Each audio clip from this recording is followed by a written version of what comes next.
చెప్పండి అమ్మా, ఏమైంది? బాగా ఫీవర్ సార్, విపరీతమైన ఒళ్ళు నొప్పి.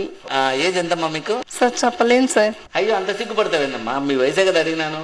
ఒక 26 వేసుకోండి సార్. నేను రాసుకోవడం కదమ్మా, మీ ఏజ్ ఎంతో చెప్పండి. ఎందుకు అంత సిగ్గుపడుతున్నారు? అది ఏజ్ 26 సార్. ఏందమ్మా 26 అని చెప్పుకున్నానికి అంత సిగ్గుపడతాను? భలే ఉన్నావు నువ్వు.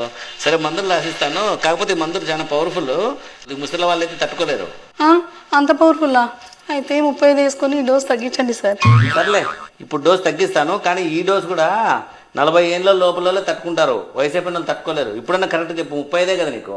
ఎందుకు సార్ అంత పవర్ఫుల్ మందులు? ఏదో 45 వేసుకొని కొద్దిగా డోస్ తగ్గించండి. ఎందుకమ్మా మాటి మాటికి ఏజ్ పెంచుతాను, డోస్ తగ్గిస్తాను? కరెక్ట్ ఏజ్ చెప్పు ఇప్పుడన్నా. Correct sir, last and final 50 రాసుకోండి. ఇంకా అంతకంటే పెంచలేను. రాసిస్తే రాసేయండి, మందులు లేకపోతే లేదు.